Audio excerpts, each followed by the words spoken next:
Lastnika hiše sredi Domžal sta na prigovarjanje mladega para arhitektov sprejela njun predlog, naj manjšo staro hišo prenovita, namesto da bi jo podrla in na njenem mestu postavila novo. Zdaj sta arhitektoma hvaležna za spodbudo, načrt obnove in izvedbo.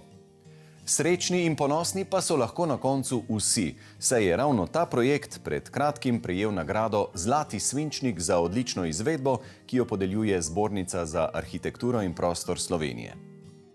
Sredi mesta, tako rekoč, lahko danes občudujemo tole lepo prenovljeno hišo, ki se ponaša za res izvrstno kombinacijo novega in starega. Ampak malo je manjkalo, pa bi bila njena usoda res popolnoma drugačna. Eva in Žiga, kaj sta vidva kot arhitekta videla v tej več kot 100 let stari hiši, da ste rekla, treba jo je ohraniti? Ja, hiša je ena še redkih tipičnih hiš ohranjenih v Domžalah. Ko sva prvič vstopila v sam objekt, je prevzel ambient, svetloba, ki pada skozi stara okna, struktura obstoječih opečnatih zidov, obrtniški izdelki, ki so stari več kot 100 let. Tako da se nam je zdelo, da je to nek ambient, ki se ga ne da z novogradnjo nikoli poustvariti. Tako kot za večino našega prostora je značilen porast predimenzioniranih enodružinskih hiš, ki niso usklajene z okoljem. Tako da nam se je zdelo pomembno pokazati primer, da se mogoče tudi v okolju, kot so Domžale, da z ohranjanjem objektov slediti nekemu merilu prostora. Upamo sicer, da bi ta objekt tudi hkrati predstavljal lahko nek alternativni pristop oziroma finančno sprejemljiv pristop k prenovam, ki bi bil vzdržen in usklajen z okoljem. Odločitev za prenovo stare, prazne hiše v središču mesta za lastnika ni bila lahka niti hitra. Meta in Marko, kako je prišlo do ideje za tole vajino novo hiško? Ja, takole. Po dolgem premisleku in pogovoru z družino sva ugotovila, da midva dolg časa ne bova mogla sama skrbeti za delavnico, ki sva jo imela, in hišo. In živela sva v hiši, mislim, da je bila 60 let, bila je zelo velika, imela je veliko stopnic, majhni prostori so bili in v bistvu ni bilo nobenega direktnega izhoda na vrt. To sva si pa midva čist celo življenje želela. In sva naredila plan, da midva to vse skupaj prodava. In sva se odločila, da se preseliva na morje in sva že začela iskati lokacije. Nič nama ni bilo pravzaprav všeč. Obenem naj je tudi zelo presenetilo, kakšno zanimanje je bilo za to hišo, to malo hiško, ki smo jo potem obnovili, koliko so se ljudje zanimali, koliko so želeli kupiti. Malo sva začela razmišljati, lokacija je bila perfektna, vse je v centru, vse je na dosegu roke. In potem je pri nama padla odločitev, nič, ostaneva v Domžalah in si na tej parceli narediva novo hišo. Sam potem sta pa enkrat Žiga pa Eva prišla tukaj do nas. Eno druženje smo imeli tukaj pri nas in sta prišla sem in sta začela kar malo okoli hoditi, pa meriti, pa nekaj mi, da se izgledava, kaj pa zdaj to. In čez kakšen teden pa prinesete en idejni projekt, da bomo to mi obnavljali. In to je bilo za naj kar velik šok, glede na to, da sva mislila, da bomo imeli vse na novo. In enkrat sta rekla Žiga in Eva, pojmo mi pogledati eno obnovo, pri kateri je sodeloval tudi Žiga. In mi smo se usedali v avto in smo šli. Midva sva bila nad tem projektom toliko navdušena, toliko presenečena nad končnim izdelkom, da mislim, da je takrat še bolj v nama zagorelo to, mogoče se pa res splača prenoviti. Ob prenovi so hišo tudi nekoliko povečali in dvignili streho. Obstoječi objekt je bil velik samo 60 kvadratnih metrov, kar ni bilo dovolj za njune potrebe, tako da smo se odločili hišo povečati.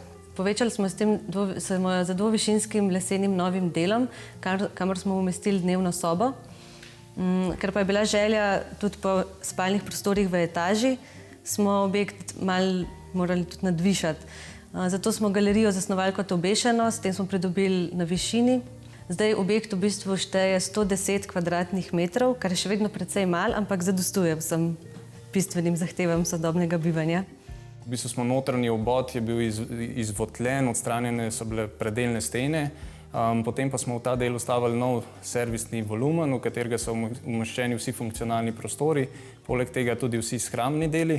Preko glavnega vhoda, kjer je garderobni del, se lahko sprehodimo do transparentnega stopnišča, ki nas popelje v zgornjo etažo.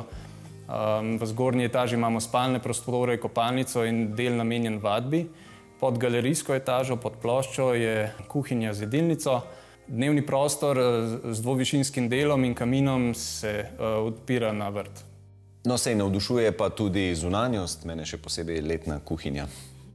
Ja, v bistvu je zunanjost zasnovana iz dveh delov, to se pravi vstopni del, kjer parkiramo, in zasebnejši vrt. Ko čez hišo vstopimo iz parkirišča, vstopimo ven na ta intimnejši del vrta, zelen, bogato zazelenjen, ki nudi eno intimo sredi mesta. Pod podaljškom strehe je umeščena tudi terasa z letno kuhinjo. Na vrtu pa imamo tudi manjši zelenjavni vrt in sadna drevesa. Vstopni del in zasebnejši del vrta pa ločuje lopa, v katero so spravljeni vsi infrastrukturni elementi, to se pravi ekološki otok in pa vse zunanje enote strojnih inštalacij. Tudi ta dodan dnevno bivalni del je v celoti izveden v leseni skeletni konstrukciji. Galerijska etaža je izvedena z križno lepljenimi lesenimi ploščami. Želeli smo imeti jasen dialog med obstoječim in novim. Oprema je izvedena iz brezova vezane plošče, tako da gre za neke naravne, trajnostne materiale, ki se dobro starajo, in v temu smo želeli pač tudi slediti pri izboru. Ampak zdi se mi, da glavno vlogo tistega, ki dela ta prijeten ambient, ste dali lesu. Ja, seveda. Želeli smo uporabljati naravne, trajnostne materiale, ki se dobro starajo. Hkrati pa smo v ambientu želeli ustvariti občutek domačnosti, prisotnost vonja lesa. In potem sta se zelo aktivno tudi vidva vključila v tole prenovo. Zaprla so obrt, jaz sem šel v pokoj, tako da časa sem imel dost, tako da so se tudi zaradi tega malo odločili in tudi zaradi financ samih. In so tudi veliko se sama delale, od obnovih okn, delala sva 7 mesecev, so samo okna in vrata sva obnavljala. Marko, je bilo za vas kaj drugače, ker ste se zavedali, da vam vaš novi dom oblikuje ne zgolj arhitekt, ampak tudi vaš sin? Mogoče so bili na začetku malo dvomi, zaradi tega, ker mogoče smo imeli majčkeno drugačne poglede na vse skupaj, ampak s časoma smo jih tudi svojima pa vedno bolj zaupala. Moram reči, da sigurno ni bilo enostavno. Res je bilo, v začetku je bilo veliko prepričevanj, kar nekaj dvomov, ki so nam jih naredili tudi drugi ljudje. Ampak potem sva ugotovila, da ima sta onadva tako vizijo, da je škoda, da jima ne prepustiva. Vem, da je bilo tako, da ko smo prvič sedeli za mizo, sva se obema iskreno opravičila za vse dvome, ki sva jih imela, in sva se jima zahvalila za tako lep dom, ki smo ga zgradili. In vem, da sva takrat vprašala, a je tako ratalo, kakor sta si zamislila? In je Eva rekla, še boljš. Midva sva na ta projekt res tako ponosna, tako lep dom sva dobila, pa tudi, kako nas je ta objekt povezal.